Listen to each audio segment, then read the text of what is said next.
A Vida e Saúde já está de volta. Eu sei que você está ansioso por esse assunto, que a gente sempre pensa em educar os filhos, em prepará-los para uma realidade, para ser um cidadão completo.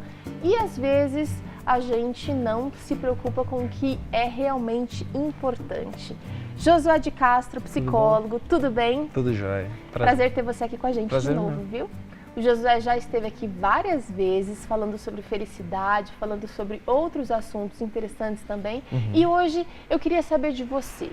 Os pais parece que têm mais dificuldade para disciplinar os filhos, para colocar limites. A gente vê isso muito mais claro porque a gente percebe que às vezes ou é de mais ou é de menos. Hoje existem leis que protegem o menor também, né?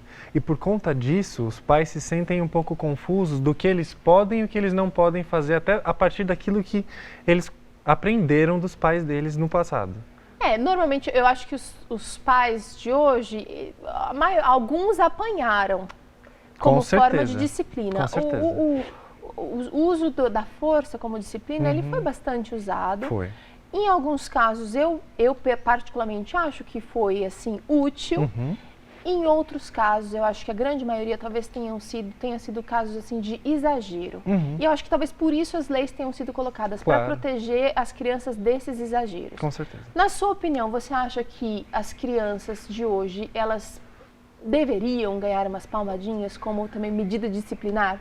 Então, eu posso ser polêmico algumas vezes ao falar sobre isso, né? Muitas vezes eu já fui polêmico, as pessoas já entraram em Você apanhou discussão. quando você era criança? Então, eu levei umas boas palmadas. Eu apanhei quando era criança também, algumas vezes. Eu não acredito, eu como psicólogo, tendo sido formado e hoje atendendo também várias famílias com esse tipo de queixa, eu acredito que existem formas mais adequadas e talvez mais efetivas até para você conseguir impor os limites sem a violência, né? A gente chama isso de violência porque quando a criança fica grande, né, depois você não bate nela, né? Você justamente tenta impor alguns... Hoje, se a gente pensar, né, como cidadãos adultos, um tentando resolver um conflito com o outro, né, a forma mais adequada de se fazer não é através da força, né? Não. Por que será então que a gente tem que usar da força para fazer com que alguma coisa seja entrada em acordo com a criança, entendeu? A gente já faz isso porque ela é menor, porque ela não tem como se defender. Então Bom, eu não vou entrar nesse assunto, mas assim, o que eu queria dizer é que alguns pais argumentam o seguinte: olha, mas Teru, meu filho, você não conhece. Ele só sossega quando ele leva umas palmadas, porque ele não para, ele não corresponde às minhas... o castigo, a chamar a atenção. Sim. A gente vê diversos programas na televisão de educação, a gente pode citar assim, muitos, nacionais e internacionais, que ensinam a disciplinar de maneira diferente. Mas assim, não é tão fácil assim quando você... Eu sou mãe, eu sei como é que às vezes a gente está apressado, às vezes a gente está atarefado e às vezes a gente precisa disciplinar naquele momento. É difícil você separar a emoção do nervosismo, por exemplo, da educação, da disciplina que precisa ser dada naquele momento. Com certeza. É justamente por isso que alguns pais às vezes batem, né? Porque é difícil separar. A criança começa a ficar tão insistente. Parece que eles sabem que a gente está vulnerável. Justamente. E aí acabam batendo, né?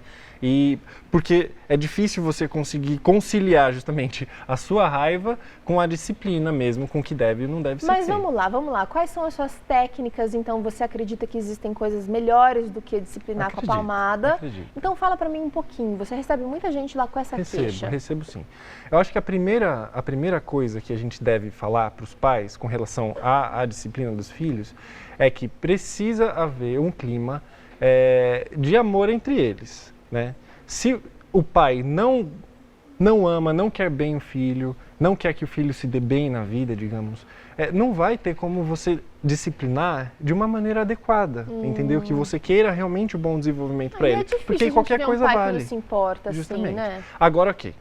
Digamos que isso existe, esteja resolvido, ok. É importante que você, primeiramente, fale de todas as consequências que o filho vai ter de acordo com os comportamentos dele. Então, se ele tiver um comportamento adequado, é muito importante que você o incentive. que você dê um... Estimule, elogie. Elogie, dá um presentinho, dá uma sobremesa diferente, leve ele para um parque, isso vai ajudar também no recompense, vínculo. então. Recompense, essa é a questão de recompensa, né?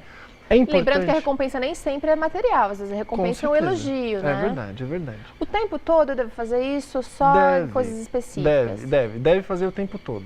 A questão é que a gente tá muito mais acostumado a punir quando a criança faz alguma coisa ruim do que reforçar quando isso. E muitos estudos já falam que a melhor forma de você conseguir fazer com que uma criança tenha comportamentos adequados é reforçando os comportamentos adequados que ela tem. Um outro problema que eu percebo também, agora eu vou falar como pai, como mãe, é o seguinte, às vezes a gente não estabelece as regras claramente. Às vezes as regras elas são válidas só para as crianças e nós quebramos as regras e quando as crianças olham e falam, mas você pode, a gente muda a regra. Isso mesmo, você precisa ser congruente com aquilo que você fala. Isso é desonesto. Justamente. Então, se você fala uma coisa e faz outra, você quebra completamente a estrutura da regra. Então, a sintonia entre os pais, na hora de estabelecer essas regras, ela precisa estar afinada. Importantíssimo. Importantíssimo. Porque a criança, de alguma maneira, ela é reflexo também daquilo que ela passa no meio. Se ela passa bastante tempo dentro de casa, fora de casa, ela vai reproduzir aquilo que ela vê dentro, né? Então, se dentro de casa o pai dela fala para ela não fazer alguma coisa e faz, lá fora ela também pode ter comportamentos completamente incongruentes, ou seja, falando uma coisa e fazendo outras. E também tem o lance assim de o pai deixa fazer uma coisa que a mãe não deixa fazer, ou vice-versa. Então a criança ela já sabe que com a mãe ela vai conseguir e com o pai não. E eu acho que precisa entrar nesse consenso de família. Com certeza. Ou passar a responsabilidade para o outro também. Quando seu pai chegar, ele resolve. Eu acho que quando o casal está em sintonia, nesse aspecto, principalmente da educação, a gente discute as coisas antecipadamente, define, essa diferença não vai existir. Então, a criança ela vai saber que a regra é uma, para a mãe, para o pai, isso ajuda também. É bom que você falar nisso, porque realmente precisa ter uma sintonia e os dois precisam conversar antes. Se não conversaram e houve um evento que o filho falou para um, falou para o outro, você para assim, não, peraí. Deixa eu conversar com a sua mãe, a gente entra em consenso e depois a gente fala. Certo, então dá uma resposta depois. Dá uma resposta depois. Melhor do que você falar, ok, pode fazer, sendo que você não sabe se o outro, né, se o cônjuge falou que sim ou não. Né? Tá, mas você estava falando então de clarear a ideia dos filhos no sentido de você vai enfrentar tal e tal consequência se você não seguir tal regra. Isso, primeiro. Por exemplo, se você não arrumar seu quarto, você não vai ao shopping comigo. Sim. E cumprir, né? E cumprir. Então, essa é a segunda parte. Se você falou que realmente alguma coisa vai acontecer, ela tem que acontecer. Tá. Tem que acontecer mesmo. A consequência precisa vir, porque isso é um processo educativo, justamente. Já é um processo disciplinador. Com certeza, com certeza. Depois que você fez isso e não deu certo, né? Não deu certo. E você começa a perceber que o seu filho está sendo muito mais opositor, entendeu? Muito mais desafiador, enfrentando mais tanto você quanto todas as pessoas na escola, os professores, os coleguinhas em outros meios sociais. É importante sim que você passe num psicólogo, que você passe talvez seu filho num psiquiatra, para perceber se ele tem algum determinado tipo de distúrbio de comportamento, um transtorno de comportamento. Agora, você acredita mesmo, Josué, que a gente está falando aqui de crianças, eu sempre baseio assim pela minha fase, né? O Luiz tem 6, indo para 7 anos. Com crianças maiores, que já têm hábitos mais arraigados, que já sabem como é que funciona a dinâmica da casa e que aprenderam a usar essa dinâmica a seu favor. Eu sei que você atende casos assim que os pais estão descabelados. Sim. E funciona também desse jeito? Então, a gente fala que funciona desse jeito porque a questão às vezes não é a técnica que está complicada, é a dinâmica familiar complicada. Você compreende? Então, assim, quando existe um certo tipo de desavença entre pai, mãe e filho, entendeu? Quando existe alguma coisa não resolvida entre eles, aí você percebe que tem algum problema instaurado. E não uma questão de disciplina, entendeu? Então precisa resolver o que é importante primeiro. Às vezes a gente quer resolver o que está lá na frente, mas na verdade você está precisando resolver uma coisa mais profundamente, interna. Você tem algumas questões aí que não foram resolvidas. Então, mas nesse caso, eu acho que muitas vezes é difícil a gente, num grupo fechado, cuidado como a família, poder sair dessa sozinho. Eu acho que é muito importante a intervenção de um conselheiro, de um pastor, de um psicólogo, um profissional, alguém que esteja habilitado a resolver isso de uma maneira assim, imparcial. Isso. De fazer uma análise, entendeu? Daquilo que está acontecendo, além daquilo que é visível para todo mundo. Porque quem está sofrendo e quem está vivenciando os problemas, normalmente vai ter dificuldade de fazer isso de uma maneira imparcial, de uma maneira mais assim, acima do bem e do mal, né? Justamente, não tem como. Agora, uma outra coisa que você falou aqui que eu achei bastante interessante é a questão da recompensa. Você falou que é importante a gente elogiar, a gente estimular o bom comportamento.